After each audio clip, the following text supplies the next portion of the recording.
chers frères et sœurs en Jésus-Christ, je tiens à exprimer ma grande joie d'être parmi vous à l'occasion du pardon de Notre-Dame du Roncier,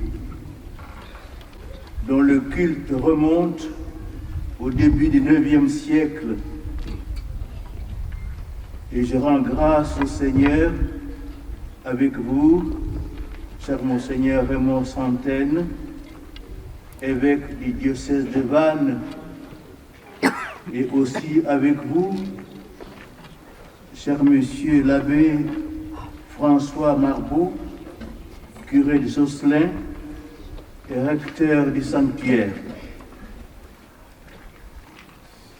L'évangile de l'Annonciation que nous venons d'entendre s'accorde bien avec la signification spirituelle du pardon. Le fiat de la très sainte Vierge Marie, c'est-à-dire son oui à la fois humble et sans condition, son consentement total et filial à notre Père du ciel, est tout entier présent dans cette réponse à la fois sublime et surprenante. Voici la servante du Seigneur, que tout m'advienne selon ta parole. Cet acquiescement total à la volonté de Dieu va faire d'une jeune fille de Nazareth la mère de Jésus-Christ et donc la mère de Dieu, la Théotokos. Nous savons que les moines des églises orientales, orthodoxes ou catholiques, vénèrent l'icône de la Mère de Dieu qui, dans le geste de l'orante, porte à médaillon l'enfant Jésus. Le jour de l'Annonciation, la Vierge Marie est appelée à donner la réponse qui va changer radicalement et de fond en comble le cours de l'histoire humaine. D'où la demande pressante, si connue de Saint Bernard de Clairvaux, s'adressant à la Vierge Marie en ces termes. Vois, elle t'est offerte la rançon de notre salut. Consens, et aussitôt nous serons libres. Cette réponse, le monde entier l'attend, prosterné à tes genoux. Ne tarde plus, Vierge Marie, vite, réponds à l'ange, ou plutôt par l'ange, réponds au Seigneur. Réponds une parole et accueille la parole. Prononce la tienne et conçois celle de Dieu. Profère une parole passagère et étreint la parole éternelle. En ce dimanche 8 septembre, nous célébrons la nativité de la Sainte Vierge Marie, d'où le choix de la première lecture extraite du livre des Proverbes, où il est dit « Le Seigneur m'a faite pour lui, principe de son action, première de ses œuvres, depuis toujours. » Il est vrai que ce que Dieu a préparé pour ceux qu'il aime, comme l'a fait mon Saint Paul dans sa première lettre aux Corinthiens, à sa source dans le Christ. Il est, lui, Jésus, la sagesse du mystère de Dieu. Sagesse tenue cachée, établie par lui dès avant les siècles, pour nous donner la gloire.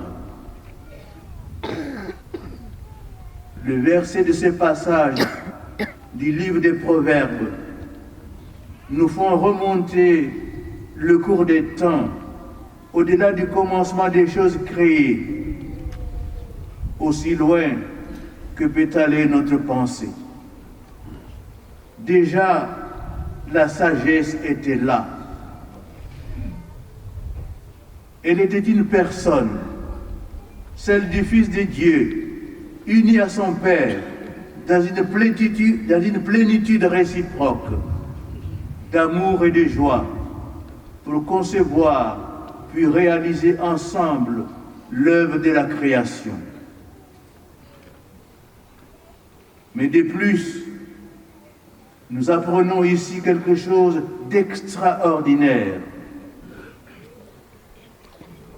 Avant que n'exilte un seul homme, avant qu'il n'y ait seulement une terre pour le porter, nous avons été, vous et moi,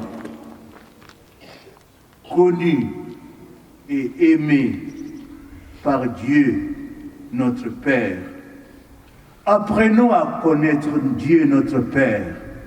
Il est triste pour un homme de vivre sans connaître son Père, qui veille sur lui, qui l'entretient, même dans les difficultés les plus énormes. Il est triste pour un homme de n'avoir pas de religion, de ne pas connaître Dieu.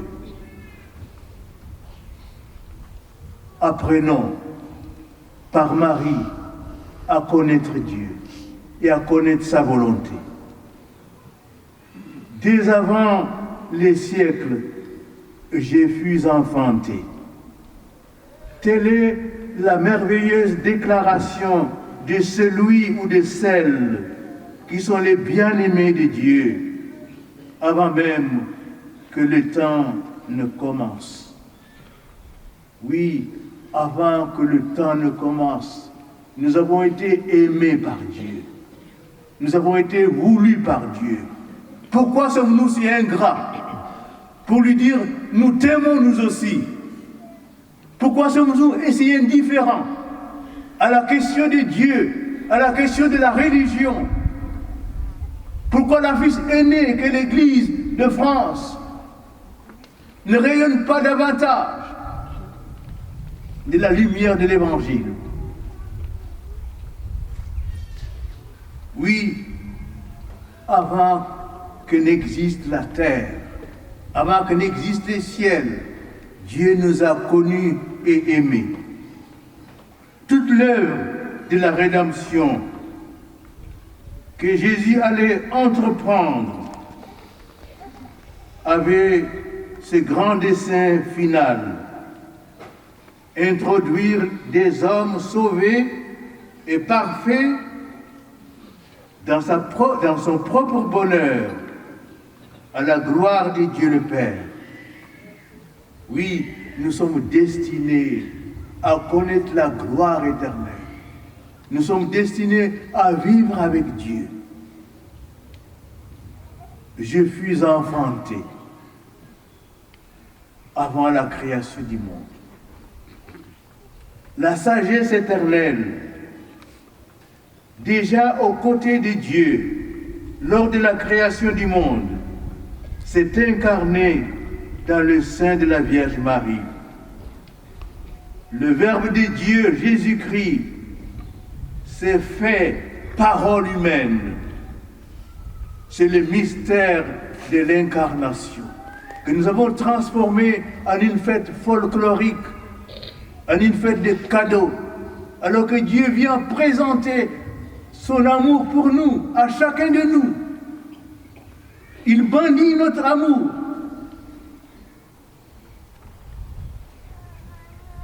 Mais la tradition a aussi voulu mettre ce texte du livre des Proverbes dans la bouche de celles qui devait offrir l'asile de son sein virginal, très pur et immaculé de tout péché, à la sagesse éternelle, au Fils de Dieu. Dans l'œuvre de la recréation de l'humanité défigurée par le péché originel, la très sainte Vierge Marie a joué un rôle unique. Elle fut, depuis l'incarnation jusqu'à l'ascension, la plus proche de son Fils, le Seigneur Jésus. Elle fut celle qui, en toutes choses, s'est offerte comme sa servante. Si Marie demeure la plus proche de Dieu, jouant devant lui à tout moment, nous savons aussi que sa joie maternelle, ses délices sont d'être avec les fils des hommes. Et hier, nous avons vu combien elle vient souvent jouer avec nous, parce que sa joie maternelle, c'est d'être avec nous. Elle vient à Lourdes, elle vient ici, elle vient à Pomé, parce qu'elle est préoccupée de nous. Elle est maternellement proche de nous. Ne soyons pas indifférents à l'affection de notre mère.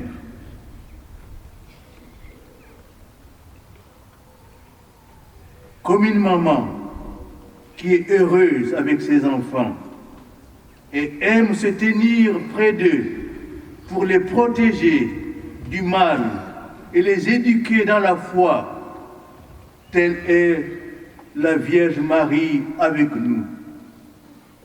Elle est notre Mère du ciel. Elle est notre éducatrice dans la foi. Elle est le refuge des pécheurs que nous sommes. Elle est notre don le plus précieux. Car un enfant, sa plus grande joie, c'est sa maman. L'Épître aux Hébreux enseigne que le Christ est le resplendissement de la gloire de Dieu, l'effigie de sa substance. Saint Paul dit qu'il est l'image du Dieu invisible. Et notre Seigneur lui-même dit, « Qui m'a vu, a vu le Père. » Devant de telles affirmations, on reconnaît que certains passages de la Sainte Écriture qui parlent de la sagesse divine peuvent s'appliquer au Christ ainsi que la Vierge Marie en raison de leur étroite union. C'est pourquoi la Sainte Église ne craint pas dans sa liturgie de mettre sur les lèvres de la Sainte Vierge Marie certaines paroles de l'Ancien Testament qui trouvent en elle une plénitude de sens dont celle-ci. Le Seigneur m'a faite pour lui, principe de son action, première de ses œuvres, depuis toujours.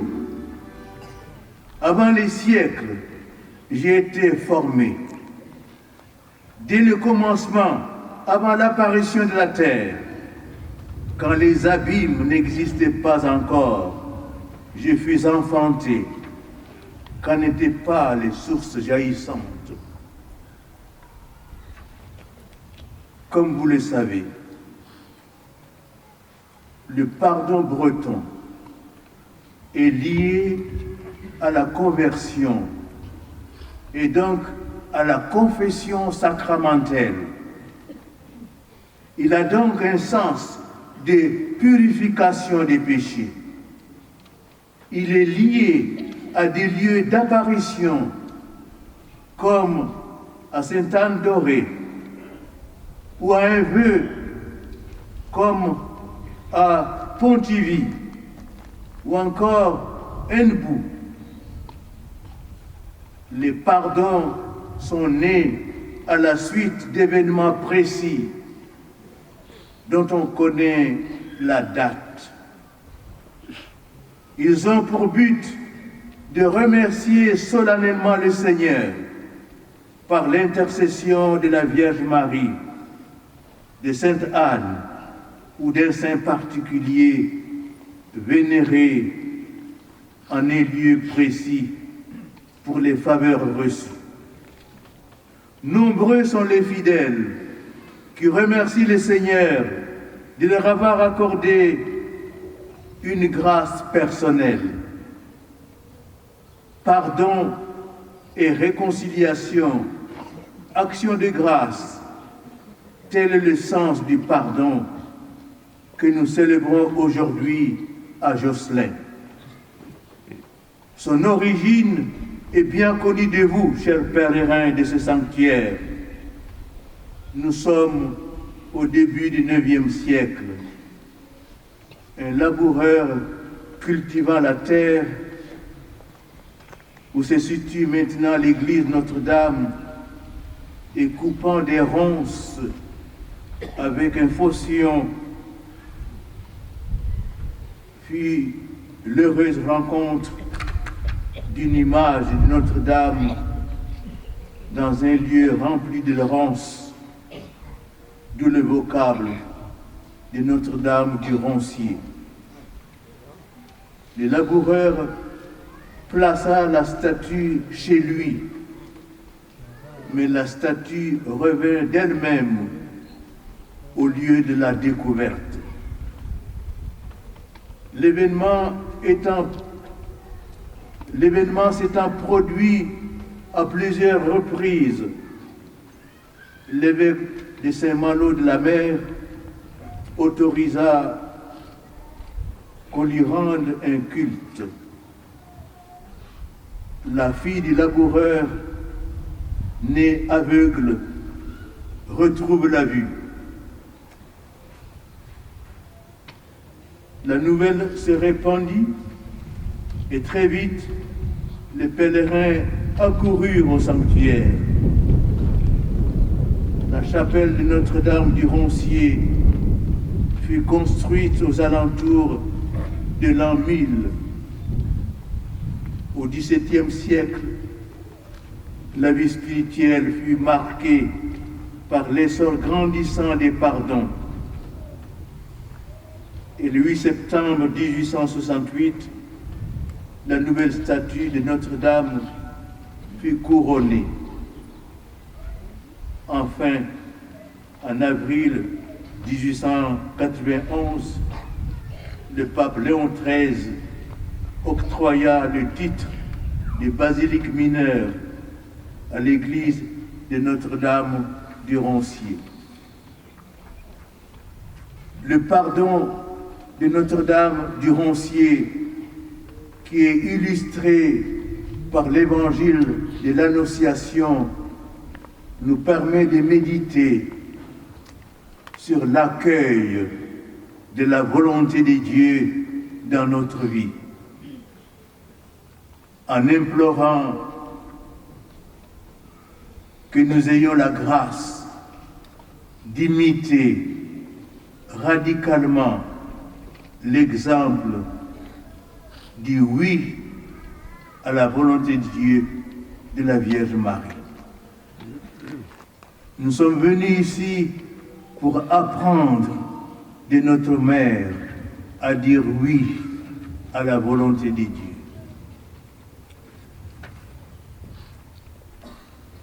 L'unique projet qui nous a conduits ici, c'est de se laisser instruire par Marie. Pour cela, nous devons mieux connaître la Vierge Marie, notre Mère, modèle authentique, idéal, sublime, non seulement de l'humanité rachetée par les mérites du Christ, mais de l'humanité pérégrinant dans la foi. Nous sommes venus ici pour demander à Marie d'éduquer notre foi, de consolider notre foi. Par son attitude filiale et toute docile à Dieu, la Vierge Marie rappelle à chacun d'entre nous la grave responsabilité d'accueillir le projet de Dieu dans notre vie, en obéissant sans réserve à la volonté salvifique de Dieu, manifestée par la parole de l'ange Gabriel. Elle est devenue un modèle pour ceux que le Seigneur proclame heureux parce qu'ils écoutent la parole de Dieu et la mettent en pratique. Comme le dit Saint Luc dans son évangile. Ainsi, en réponse à la femme qui, dans la foule, proclame sa mère bienheureuse, Jésus a montré le vrai motif de la béatitude de Marie. C'est l'adhésion totale à la sainte volonté de Dieu qui l'a conduite à l'acceptation de la maternité divine. En effet, le mystère de l'incarnation qui se réalise au moment du fiat adressé par la Vierge Marie à l'ange Gabriel est l'écho dans le temps de notre fiat, de notre oui fondamental, essentiel, décisif, prononcé de toute éternité, au-delà du temps et de l'espace, par le Fils unique de Dieu, notre Seigneur Jésus-Christ, à son Père bien-aimé. Ces deux textes se font écho l'un à l'autre. Ainsi, en entrant dans le monde, le Christ dit qu'il n'a voulu ni sacrifice, ni oblation, qu'il n'a voulu ni holocauste, ni sacrifice, mais tu m'as formé un corps. Alors j'ai dit, me voici, je viens, car c'est de moi qu'il est question dans le rouleau du livre, pour faire, ô Dieu, ta volonté. Dans l'Évangile selon Saint Jean, Jésus explique le sens de ce oui sans condition, en affirmant que accomplir la volonté de son Père constitue sa nourriture. Jésus en effet dit, ma nourriture, c'est de faire la volonté de celui qui m'a envoyé et d'accomplir son œuvre. Jésus est bien le nouvel Adam qui, par son obéissance jusqu'à la mort et à la mort sur une croix, introduit l'homme blessé par le péché dans le ciel, ce jardin éternel dont l'Éden, fermé depuis la chute originelle, bien que revêtu des splendeurs de la création, n'était finalement qu'une pâle figure. La première Pentecôte de la Vierge Marie est le jour béni de l'Annonciation, où l'Esprit Saint vient sur elle et en elle, où la puissance du Très-Haut la prend sous son ombre. L'Annonciation évoque aussi le récit de la création au début du livre de la Genèse. On y lit en effet l'Esprit de Dieu planer au-dessus des eaux. Nul mieux que le grand docteur de l'Église, Saint Hilaire de Poitiers, n'a aussi bien affirmé la sanctification de la Vierge Marie par l'Esprit Saint. Voici ce qu'il écrit merveilleusement au cours de l'exil des 3 années qu'il dut subir entre 356 et 359 pour avoir combattu l'hérésie arienne, c'est-à-dire pour avoir défendu la divinité de notre Seigneur Jésus-Christ. Entendez ce texte merveilleux. Survenant, l'Esprit Saint sanctifia intérieurement la Vierge et en soufflant en elle, car l'Esprit Saint souffle où il veut, il s'immisça à la réalité humaine de la chair. Il s'empara par sa force et son pouvoir de ce qui lui était étranger et de crainte qu'en raison de la faiblesse du corps humain ne survienne quelque défaillance, la puissance du Très-Haut couvrit la Vierge de son ombre. Confrontant, pour ainsi dire, sa faiblesse par cette ombre répandue autour d'elle. Ainsi, cette ombre de la puissance divine adapterait la substance corporelle à l'efficacité inséminative de l'Esprit Saint qui entrait en elle. Voilà pour la divinité et la dignité de la conception. C'est lui qui est conçu dans le sein de la Vierge Marie et donc le premier-né d'un homme nouveau, d'une création nouvelle. Oui, nous les chrétiens, nous sommes appelés avec le Christ à créer, à construire un monde nouveau. Un monde où Dieu est premier. Et là où Dieu est premier, l'homme sera vénéré, l'homme sera respecté, sa dignité sera comme une royauté devant laquelle nous devons nous agenouiller. Cette journée du pardon de Notre-Dame du Roncier est une grande journée pour vous tous, chers pèlerins, enfants, parents, grands-parents, prêtres et consacrés. Celle du pardon, transmis et reçu pour des offenses, des conflits, des litiges dans les familles, les communautés paroissiales et religieuses, causées par la jalousie, l'égoïsme, la rancœur ou la tiédeur ou l'indifférence de notre foi chrétienne. Et aussi, cette journée peut être grande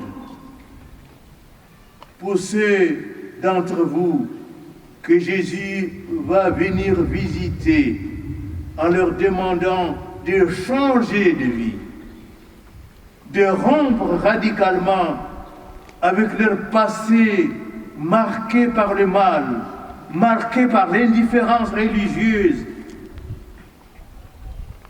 et avec un cœur contrit, venir avouer leurs péchés. C'est ce que l'on appelle la conversion.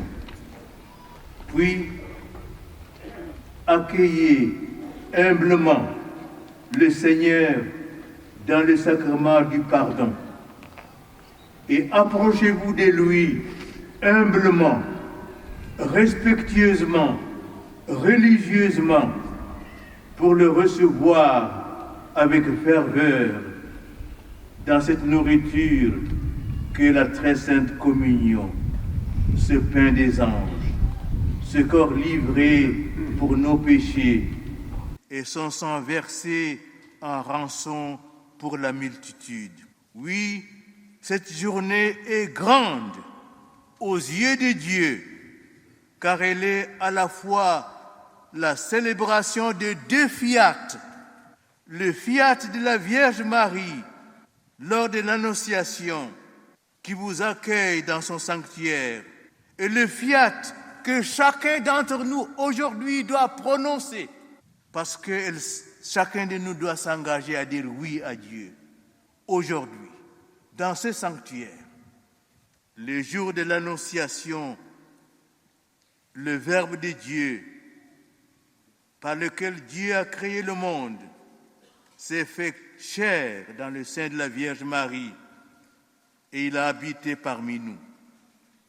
Aujourd'hui, en ce 8 septembre 2019, fête de la Nativité de Notre-Dame, le pèlerin de Notre-Dame du Roncier remet sa vie entre les mains de la Mère de Dieu en disant « Aux heures claires, comme aux heures de fatigue, reste auprès de moi comme une mère qui toujours apaise et encourage.